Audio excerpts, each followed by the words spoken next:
Letters from a Stoic by Seneca, Letter 50, on our blindness and its cure. I received your letter many months after you had posted it. Accordingly, I thought it useless to ask the carrier what you were busied with. He must have a particularly good memory if he can remember that.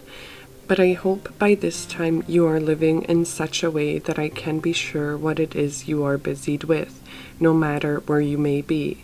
For what else are you busied with except improving yourself every day, laying aside some error, and coming to understand that the faults which you attribute to circumstances are in yourself? We are indeed apt to ascribe certain faults to the place or to the time, but those faults will follow us, no matter how we change our place. You know Harpaste, my wife's female clown. She has remained in my house, a burden incurred from a legacy. I particularly disapprove of these freaks. Whenever I wish to enjoy the quibs of a clown, I am not compelled to hunt far. I can laugh at myself. Now this clown suddenly became blind. This story sounds incredible, but I assure you that this is true. She does not know that she is blind.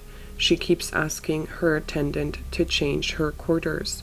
She says that her apartments are too dark. You can see clearly that that which makes us smile in the case of Harpaste happens to all the rest of us. Nobody understands that he is himself greedy, or that he is covetous. Yet the blind ask for a guide, while we wander without one, saying, I am not self-seeking, but one cannot live at Rome in any other way. I am not extravagant, but mere living in the city demands a great outlay. It is not my fault that I have a choletic disposition, or that I have not settled down to any definite scheme of life. It is due to my youth. Why do we deceive ourselves? The evil that afflicts us is not external. It is within us, situated in our very vitals. For that reason, we attain soundness with all the more difficulty, because we do not know that we are diseased. Suppose that we begun the cure. When shall we throw off all these diseases, with all their virulence? At present, we do not even consult the physician, whose work would be easier if he were called in when the complaint was in its early stages. The tender and the inexperienced minds would follow his advice if he pointed out the right way. No man finds it difficult to return to nature, except the man who has deserted nature. We blush to receive instructions in sound sense, but, by heaven, if we think it base to seek a teacher of this art, we should also abandon any hope that so great a good could be instilled into us by mere chance. No, we must work. To tell the truth, even the work is not great, if only, as I said, we begin to mold and reconstruct our souls before they are hardened by sin. But I do not despair even of a hardened sinner.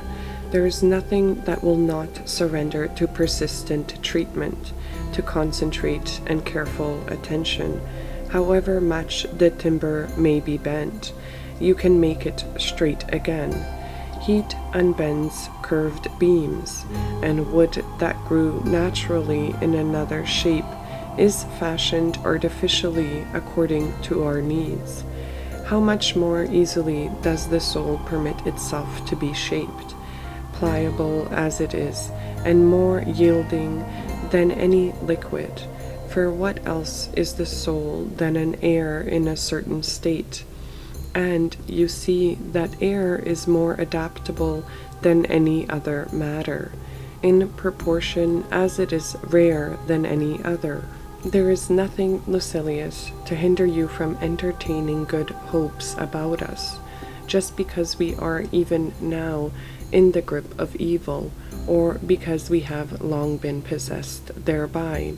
There is no man to whom a good mind comes before an evil one. It is the evil mind that gets first hold on all of us. Learning virtue means unlearning vice. We should therefore proceed to the task of freeing ourselves from faults with all the more courage, because when once committed to us, the good is an everlasting possession. Virtue is not unlearned, for opposites find difficulty in clinging where they do not belong.